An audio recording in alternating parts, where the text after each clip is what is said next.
हथियारों का आविष्कार कर रहा है। पाकिस्तान अणु बम की धमकी दे रहा है, अमेरिका दादागिरी दिखा रहा है, भारत में भी हथियारों की होड़ लगी है। मालूम है किस लिए? कि अमन चैन की स्थापना हो।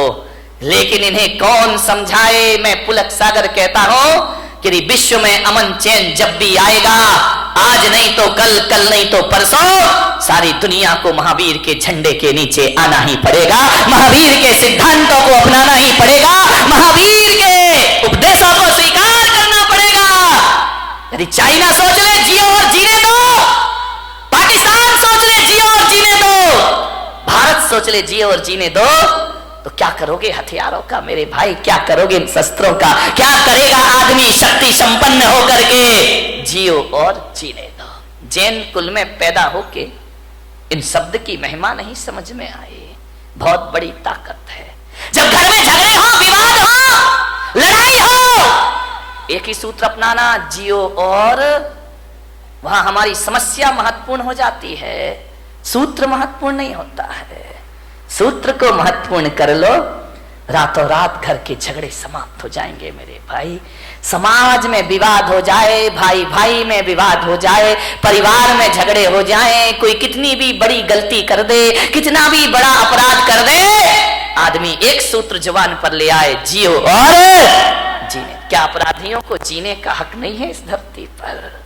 उन्हें भी जीने का हक है मेरे भाई, पापियों को भी जीने का हक है। महावीर जैसी दृष्टि, महावीर जैसा सोच। और मैं आपसे निवेदन करता हूं कि महावीर के इस देश में, महावीर के इस समाज में, महावीर के इस पंथ में आत्महत्या करना महावीर का सबसे बड़ा अपमान है मेरे भाई। इससे बड़ी कायरता दुनिया में कोई दूसरी नहीं हुआ करती है। आत्महत्या के विचार कभी मत बनाओ, विचार बनाना भी पाप है। मरने के पहले क्यों मर जाते हो? ध्यान रखिए, जिंदगी में जीने की बात ना रखिए। मरने में रखा क्या है? कौन सी बहादुरी मेरे भाई मरने में? कौन सा बड़ा मेहनत करना पड़ता है। दो चार भक्त मेरे पास आए, बोले महाराज हम आपके शिष्य हैं। तो मैंने कहा अच्छी बात है भाई, क्या करें? बोले हम आपके भक्त हैं। तो मैंने कहा ठीक है। बोले आप आदेश करो। मैंने कहा क्या आदेश करूं? बोले जो आप कहोगे वो काम हो जाएगा। मैंने कहा तू मेरा शिष्य बन के क्या करेगा? बोले आपके लिए अपनी जान दे दूंगा, सब कुछ अर्पित है आपके लिए, तन अर्पित है, मन अर्पित है, जीवन अर्पित है। मैंने कहा जीवन नहीं चाहिए मुझे, तन नहीं चाहिए मुझे, मन नहीं चाहिए मुझे। तो बोले महाराज आपको क्या चाहिए? मैंने कहा मैं अपने भक्तों में ऐसे भक्तों को, ऐसे लोगों को मैं अपना भक्त नहीं बनाता हूं जो मेरे लिए जान देने को तैयार है। अरे मेरे लिए मरने को तैयार मत रहो। सच्चा भक्त यदि मुझ पे मर जाएगा तो वो सच्चा भक्त नहीं होगा। अरे महावीर भगवान को मरने वालों की जरूरत नहीं, महावीर भगवान को तो जीने वालों की जरूरत हुआ करती है। धर्म के नाम पर जियो मेरे भाई, धर्म के नाम पर मरो मत। महावीर ने नहीं कहा कि धर्म के नाम पर मरना, महावीर ने तो कहा है धर्म के नाम पर जीना। मरना कोई बहादुरी का काम नहीं है, 2-5 मिनट का काम है। एक फंदा लगाया, आंखें बंद की, 2 मिनट में जिंदगी खत्म। एक बंदूक लगाई, जिंदगी खत्म। गला घोट लिया, जिंदगी खत्म। मरना कौन सी बहादुरी है? मरने में टाइम कितना लगता है? 1 मिनट, 2 मिनट, 5 मिनट। मिट्टी का तेल डाला, आग लगाई, मर गए। ये कोई बहुत बहादुरी का काम नहीं है। मरने में 2 मिनट लगते हैं, मगर जीने में 100 साल की जिंदगी लग जाया करती है मेरे भाई। जीना बहादुरों का काम हुआ करता है, संघर्षों में जूझना बहादुरों का काम हुआ करता है, विपरीत परिस्थितियों में जीना ये बहादुरों का काम हुआ करता है। ध्यान रखिए मान्यवर, मुझे याद आ रहा है वह व्यक्तित्व जिसने कई बार हार मानने के बाद भी जिंदगी से हार नहीं मानी। ध्यान रखिए, इतने जल्दी जिंदगी से हार जाते हो, आत्महत्या कर लेते हो नहीं। मान्यवर, आपसे मेरा निवेदन है, जिन लोगों ने आत्महत्या की है ना, कभी उनकी कब्रों पे जाके पूछना, कभी उनकी चिताओं में जाके पूछना, जो मर गए हैं उनसे पूछना कि बताओ मेरे भाई तुम्हें कैसा लग रहा है। तो सुन सको, तुम्हारे कान में ताकत होगी तो भीतर से आवाज आएगी कि जो गलती मैंने कर ली है ऐ भले मानस, ये गलती तू अपनी जिंदगी में दोबारा कभी मत करना। अपनी जिंदगी को पूरी तरह से जीना, भाव हिंसा मत करना, आत्महत्या के भाव मत बनाना। महिलाओं से खास कर निवेदन है, सबसे ज्यादा आत्महत्याएं महिलाएं किया करती हैं, सहन शक्ति से बाहर हो जाता है। आत्महत्या के भाव मत बना। ये तो बात बात पे बनाती हैं आत्महत्या के भाव। पति ने काम नहीं सुना, सुनो जी तुमने ये नहीं किया मैं मर जाऊंगी। अरे उसने काम नहीं किया, तुम मर जाओगी, सड़े से काम में मर जाओगी। मरो मत। भगवान महावीर कहते कि मरने के भाव यदि बना लिए, एक बात ध्यान रखना, एक द्रव्य हिंसा होती है, एक भाव हिंसा होती है। यदि आपने भाव बना लिए तो जैन आगम कहता है कि जिस समय आप कह रहे हो मैं मर जाऊंगी या मैं मर जाऊंगा, उस समय यदि आयु कर्म का बंद हो जाए, फिर आप मरे या ना मरे, आपकी दुर्गति जरूर होने वाली है। कोई बचाने वाला नहीं है। फिर मरो या ना मरो, ऐसे भाव बना लिए और आयु कर्म का बंद हो गया तो नरक गति के पात्र बना करती हो। ध्यान रखिए, नरक जाने का द्वार खुल जाता है। अपनी हिंसा सबसे बड़ा पाप है। आत्महत्या के भाव से आयु का बंद हो जाए तो नरक मिला करता है। अति संक्लेश भाव ते मरो, घोर शुभ्र सागर में पड़ो। नरकों की जिंदगी हो जाएगी। क्या समझते हो कि मरने के बाद समस्याओं का अंत हो जाएगा?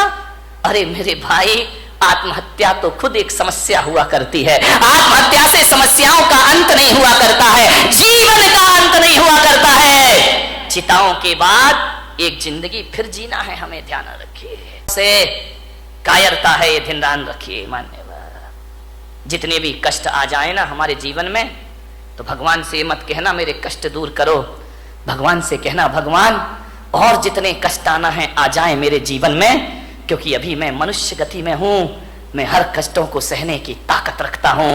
सारे कष्ट इसी जन्म में आ जाएं तो अगला जन्म मेरा आनंद में बदल जाएगा, पुण्य में बदल जाएगा, मेरा कल्याण हो जाए। मरने के भाव मत बनाइए।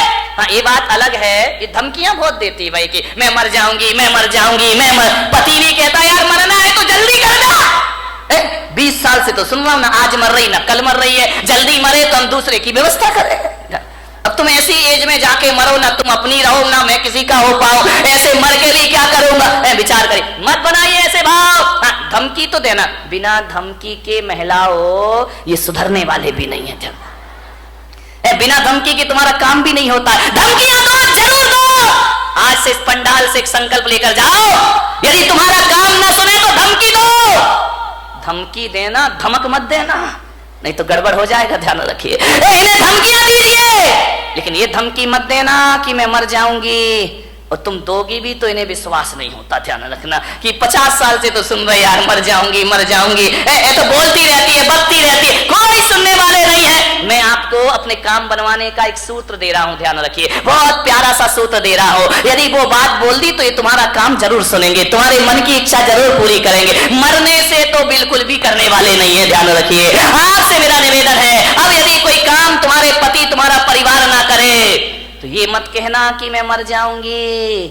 आज से नियम ले लो, ऐसी धमकी देना, कहना मैं आरी का बन जाऊंगी, मैं साध्वी, मैं सन्यासिनी हो जाऊंगी। नहीं आया समझ में? नहीं, तुम्हें नहीं आए, इन्हें जल्दी आएगा, क्योंकि मरने पर तो इनका विश्वास है कि ये मरने वाली बिल्कुल नहीं है। ध्यान रखिए, लेकिन यदि तुमने कह दिया कि मैं माता जी बन जाऊंगी, मैं आरी का बन जाऊंगी, तो ये सोचेंगे यार हो सकता है महाराज के लपेटे में आ जाए और घर छोड़ करके माता जी बनने। चलिए ध्यान रखिए मान्यवर, बात केवल हंसने की नहीं है। जिस क्षण आप कह रही हो मैं आरी का बन जाऊंगी, मैं साध्वी बन जाऊंगी, उस समय यदि आयु कर्म का बंद हो तो ध्यान रखना, आरी का बनो या ना बनो, देवगति की पात्र हो जाया करती हैं। ध्यान रखिए, सदगति हो जाती है हमारे जीवन में। जब बुरे भावों से दुर्गति हो सकती है तो अच्छे भावों से सदगति क्यों नहीं हो सकती है? जब जिंदगी से तंग आ जाओ तो आत्महत्या के विचार मत बनाना, संन्यास के विचार बनाना। तुम्हारे विचार तुम्हारे जीवन को पवित्र कर देंगे। ध्यान रखिए, मरने के भाव मत बनाइए, संन्यास के भाव बनाइए, वैराग के भाव बनाइए। और एक बात और बता रहा हूं, 3 चीज बड़े झटके में होती हैं, ध्यान रखना, संन्यास, दान और आत्महत्या। इन पे प्री प्लान काम नहीं चलता है। ये तो झटका लगा और पटका उठा के ध्यान रखिए। जो आदमी सोचता है कि मैं आज नहीं कल दान दे दूंगा, वो आदमी जिंदगी भर दान नहीं देगा, ध्यान रखना। क्योंकि आज गया तो सब कुछ गया। भाव बार बार नहीं बना करते हैं दान के। और किसी के यदि महाराज बनने के भाव जगे हो, कल पे मत टालना मेरे भाई। तुरंत झटपट लो, खटपट मिटाओ। मैंने देखा है मेरे से पहले के ब्रह्मचारी जो सीनियर हैं, वो आज भी ब्रह्मचारी बने घूम रहे हैं। वो दीक्षा नहीं ले पाए, वो मुनि नहीं बन पाए, वो साधु नहीं बन पाए। क्यों? पुराना हो गया सन्यास, पक गया सन्यास। अब दीक्षा के भाव ही पैदा नहीं हुआ करते हैं। अब उनके भाव ख्याति लाभ के हो जाया करते हैं। विनय महाराज बने, जब अपनी पूजा हो रही है तो महाराज बन गए। क्या करेंगे? ध्यान रखिए, विद्वान कभी दीक्षा नहीं लेता, पंडितों ने कभी दीक्षा नहीं ली, सन्यास नहीं लिया। ध्यान रखना, ये दूसरों को सन्यास दिलाते हैं। खुद का नंबर आता है तो खुद पीछे हो जाया करते हैं। एक पंडित जी मुझे मिले, अब वो इस दुनिया में नहीं है। उनकी जब पहली बार मुझसे मुलाकात हुई, उन्होंने कहा कि जब मैं ब्रह्मचारी था, उन्होंने कहा कि भैया जी मैंने 150 पंच कल्याणक करा दिए। कितने? 150 प्रतिष्ठाएं करा दी। मैंने कहा 150? बोले हाँ। तो मैंने कहा 150 दीक्षा कल्याणक भी करा दिए? बोले करा दिए। तो मैंने कहा 150 बार भगवान के कपड़े भी उतरवाए होंगे? बोले उतरवा दिए। मेरे जैसा विद्वान नहीं। मैंने कहा पंडित तेरे जैसा मूर्ख नहीं है। बोले क्या? मैंने कहा 150 बार भगवान के कपड़े उतरवाए, तुझे अपने उतारने की एक बार भी सुध नहीं आई? और मैंने कहा पंडित मैंने एक भी प्रतिष्ठा नहीं कराई, लेकिन एक बार देखी और मेरे कपड़े अपने आप उतर जाया करते हैं। विचार करिए, सोच विचार नहीं।